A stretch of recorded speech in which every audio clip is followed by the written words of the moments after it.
back to my channel. I'm your personal patient advocate, Monica. But before we get started with today's video, make sure you click the subscribe button and subscribe to my channel for weekly updates on knowledge is power, fitness, food for medicine, telehealth, my personal travel therapy, and my personal documentary. Today's video is entitled, What Does a Patient Advocate Do? I get that question a lot. Monica, what do you do? But before I get into that, I want people to know that I'm a patient myself. I'm a sickle cell beta thalassemia patient, and I also have congestive heart failure. So I'm a patient and a patient advocate for myself first.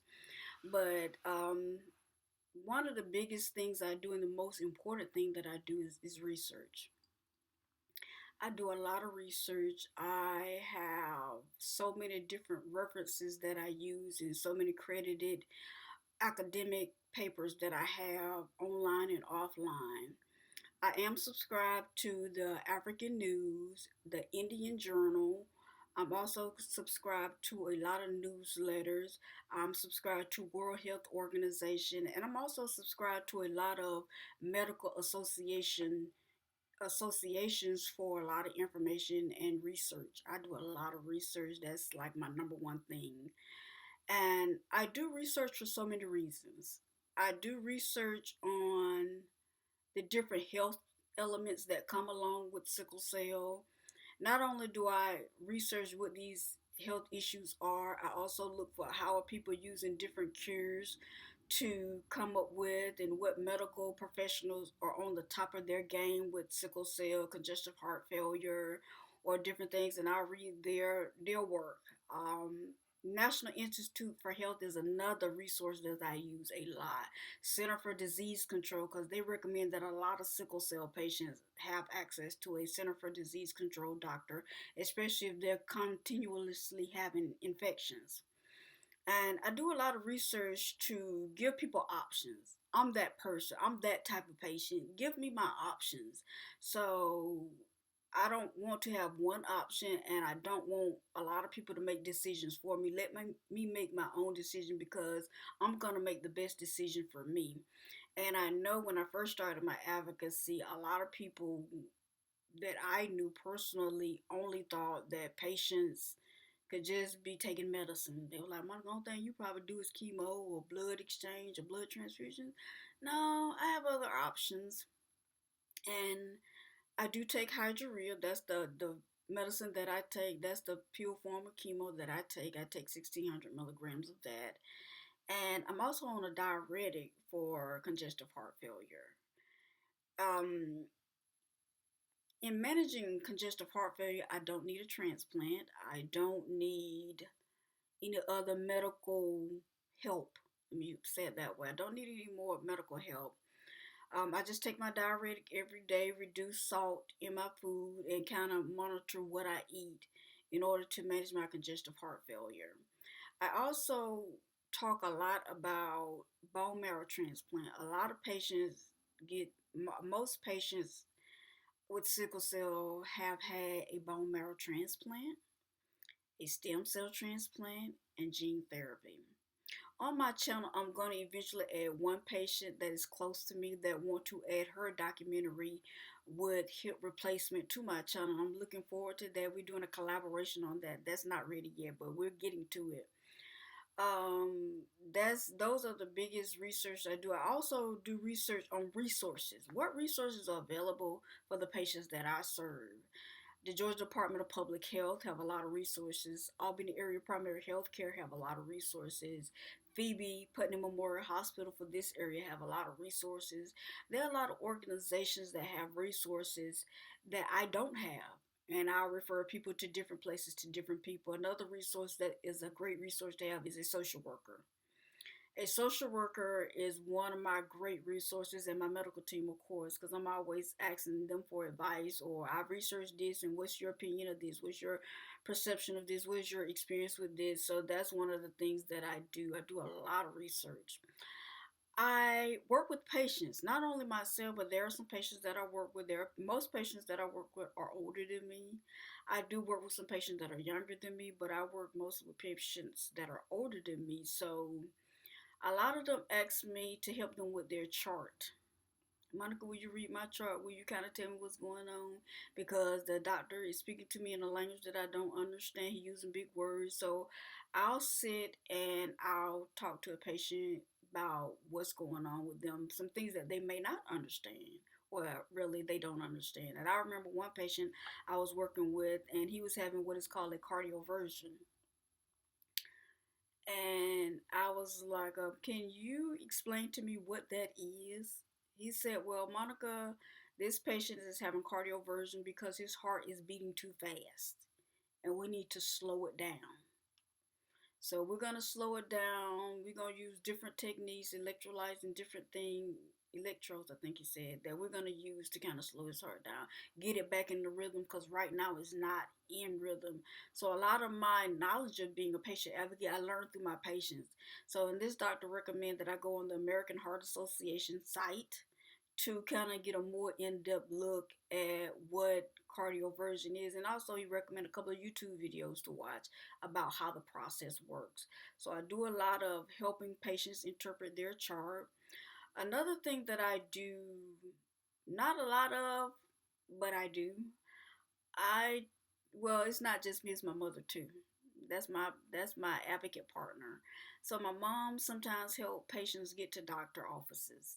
So for those that can't drive and don't know how to drive, she'll drive for them. And I know, as a reference, I have a family member that does medical transportation, and she was telling me how patients have to call in advance. And they have to call in advance if they need to be transported. That's her business.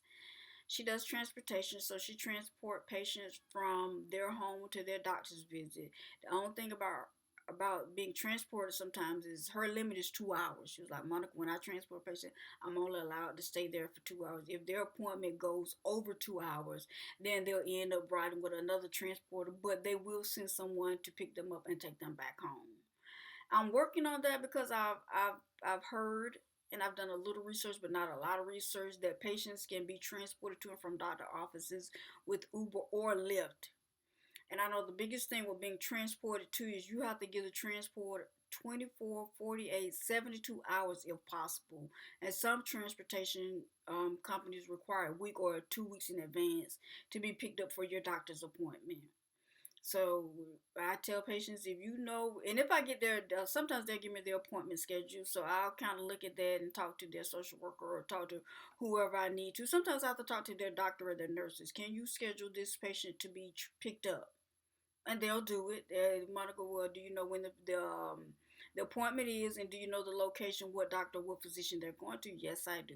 Let me give you this information. And I do have a list of patient transporters that I use or I refer patients to, because I'm not always available. My mom's not always available, and but we make sure patients get where they need to go. That is so important, to make sure they stay with their doctor's appointment.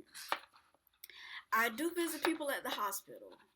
This is something I try to reduce time in because they're rebuilding my immune system, and my care team. They, Monica, you don't need to be in hospital, especially when a person has a virus or certain things. You need to be careful. So I do visit people at the hospital. I do stay a while, see if they need anything, if they need me to read anything, if they need me to check anything. And I know one patient I had that they hooked him up to oxygen, but they didn't turn the oxygen on.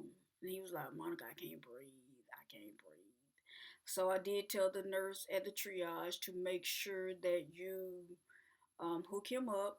He's not hooked up, and I checked the nose part of it, and no air was coming out. So I do visit them to make sure that they're getting what they need, and make sure that anything they don't understand, I explain it to them. And if they're getting certain machines, like a monitoring machine, I'm letting them know, because you're a heart patient, you have to be monitored. You're a high risk patient, so it's best that they monitor you. So if anything on this alarm goes off, then they know they need to rush you to your room. So I have to explain that sometimes. I do review medications. I have had some episodes that I didn't understand, and I talked to the patient about it. Then I begin to ask the doctor's questions.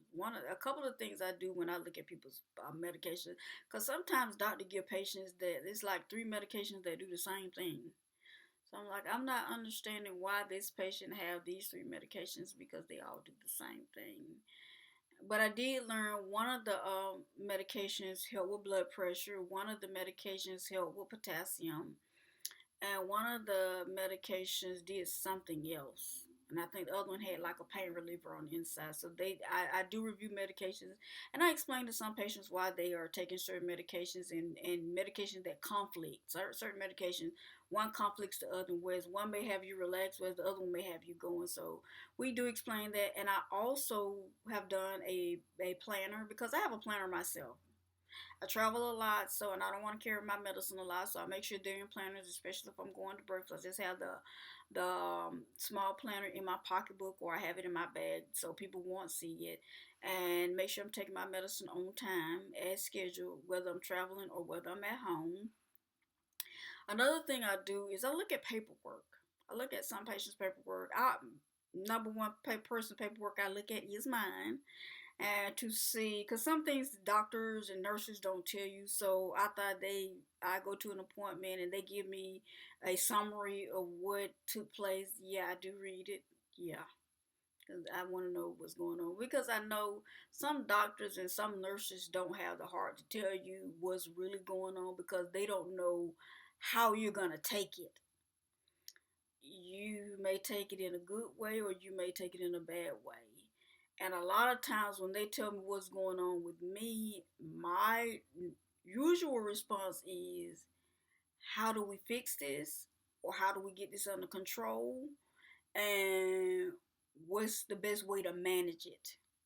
That's like the number one question I deal with. Or I ask my medical team, and I try to ask my patient's medical team too. Um, Neuropathy. Neuropathy is not going away for me because I have amputated toes, but I can manage it. And I asked my medical team, what's the best way to manage neuropathy? Because sometimes my feet is throbbing, and not all the time I want to take medication. So there's like, okay, a good foot massage. Soaking your feet in Epsom salt with a bubble bath does help. Getting feet massages, that definitely helps if you don't want to take pain medication. So I was like, okay, so what can I do for congestive heart failure? Monitor your food. Take your diuretic every morning. I'm on 20 milligrams of Lasix, so make sure you take your Lasix in the morning, and make sure you monitor and reduce salt because salt retains fluids in the body, so and that'll put your heart into overdrive. So I do read and track people's paperwork records and make sure they're going to the doctor visits. That's another reason why I look at their paperwork, and I look at who their team is. What doctors are they seeing? Are they seeing a primary? Most of my patients have primary care physician, a cardiovascular specialist, or they have a urologist, or they have a woman's doctor, or they have a male doctor. I look at all of that, and I kind of make notes of that, and I keep the folder in my office on lock and key because I ain't trying to break no HIPAA laws. So another thing that I do is I explain to patients what their rights are when I visit them at the hospital, whether I visit them at the doctor's office. I tell them what their rights are. As a patient, you can deny something. And I know one of the biggest um, challenges I've had with a couple of patients, they're not going to do dialysis. They're like, Monica, I'm not going to do dialysis. You have a right not to do dialysis. Even though you have one kidney functioning. If you don't want to do dialysis, you don't have to do dialysis. That was one of the rights that one of my patients took. They was like, no, Monica, I'm not doing dialysis. Another one is blood exchange. I had a patient that needed blood exchange. And they was like, Monica, I'm not going to do a blood exchange because I don't know who blood they're going to put in my body. So now I'm just going to take my chance. I'm just going to take whatever they give me to take. Okay, make sure you take your folic acid or your iron to thicken up your blood. And of course, drink plenty of water because plenty of water do thickens the blood. And some people's like, I'm not taking certain medications because they make me sick and I sleep for 2 or 3 days. Now, I can relate to that. So, talking to my medical team, they have reduced my dosage on certain medications because if I take the dosage that they prescribe, I would not be functional. So, they've reduced my dosage, and a lot of my medications I take at night, especially if it's going to have me sleeping. Another thing that I do, I refer patients to financial resources. At the hospital, they have what is called an indigent plan. An indigent plan is for a person who don't have no income, but they need medical services. So the financial office will talk to you about that. I'm not going to go into detail about that because that's not my area. And then there are some places that will take whatever form of payment. There's also in Auburn area primary health care, they have what is called a sliding scale where you pay $25 fee annually to make sure you get all the go do your doctor's visits and make sure you get your medication. And you're on the 340B plan where you have to pick up your medicine from the office because you can't pay for your prescription. You just have to come when they call you or text you or email you to come pick up your medication. You just come pick it up. You just don't go to a pharmacy. And another thing is social workers. Social workers and going to the Department of Human and Health Services. Those two resources help you get Medicaid and Medicare if you qualify. If you qualify for Medicaid and Medicare, it's not an easy process, but they will help you with it. And I highly, highly, highly, highly recommend that you look into Medicaid, Medicare, and talk to your social worker or someone you know in your family that can help you get Medicaid and Medicare. That is my definite recommendation. And those are the main things that I do. And another thing that I do a lot of, that's part of my advocacy work, I do a lot of health fairs. And at health fairs, I meet a lot of people. I meet a lot of patients that know someone with sickle cell or they know someone who have passed away from sickle cell. So, yes, I do have to have those conversations with people and talk about the change in medicine. And I give them my condolences for a loved one that has passed on from sickle cell. I don't get into details about that. But at my table, too, I do have the Generation S project, that flyer on I always have that on my table and the books and the handouts for it. So if you want to tell your story, and I did see Jordan Sparks in San Diego, so I do have that on my table. I also have Kiki Shepard of Showtime at the Apollo. I have her, the pictures that we took, the DJ that was at the Rock the Block party. I do have him on my table. So is there are people and celebrities that are advocating for sickle cell, so I do have that on my table as well. I also do public speaking. I do a lot of public speaking about sickle cell, and I tell my story. I tell my story in churches. I tell my story at schools. I tell my story at events. People get me to come and speak. Monica, will you talk to us about sickle cell and what's going on in the sickle cell community? So I do a lot of public speaking. That's one of the things that I do as an advocate for myself as well as others. So that's one of the things I do. I do attend a lot of events and I do speak at conferences, symposiums, conventions, and different things. I speak at a lot of places. A lot of them I don't post, but I'm working on that. And that concludes this video. If you learned something from this video, make sure you put something in the comment box. Make sure you give it a thumbs up.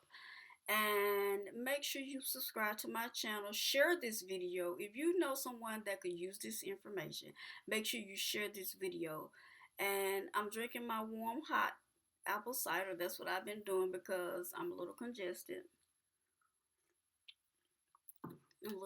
So and plus I'm gonna go take my medicine and lay down. But I want to thank you all. And until next time, stay warm, stay hydrated, and stay well. And this is your girl, Sawika Sickle Cell Awareness YouTube channel. Thank you and have an awesome day.